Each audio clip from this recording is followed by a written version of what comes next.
Hey everyone, Adam here with another RimWorld guide. Oftentimes while I'm streaming, people come in and ask why I have lights or lamps all over the place. So I decided to make this quick RimWorld guide that goes over the mechanics of light in RimWorld and its effect on mood, combat, and productivity. So let's start out with some quick practical reasons. Then we can go over some more specifics as well as some counters to the rule. When a normal pawn is in darkness, which is any light level below 30%, they become unhappy. They also move and work more slowly. In full darkness, a normal pawn basically acquires the pessimist trait and a peg leg until they are back in the light. In addition, their global work speed is reduced to the same level as a pawn with the lazy trait. I mean, would you want an entire colony of lazy, peg-legged pessimists? Probably not.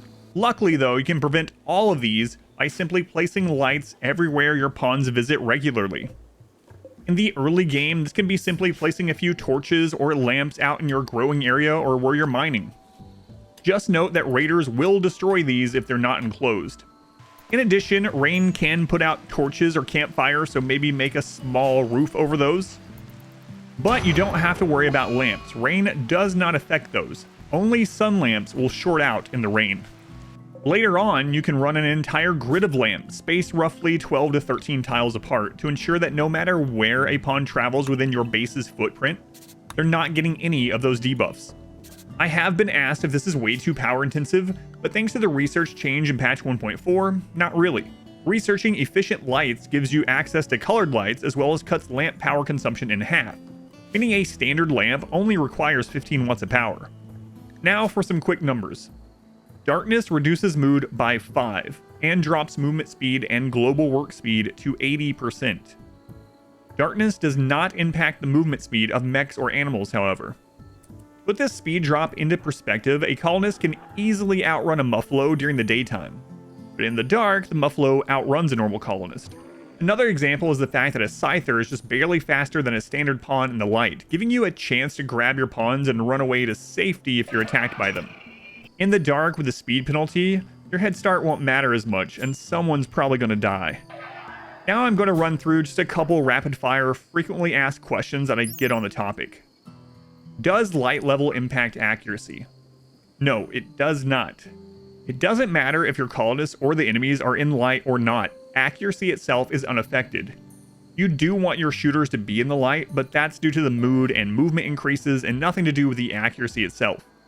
In addition, you want your human enemies in the dark in order to slow them down. The only exception to this is if you have the Ideology DLC precept, Combat in Darkness Preferred.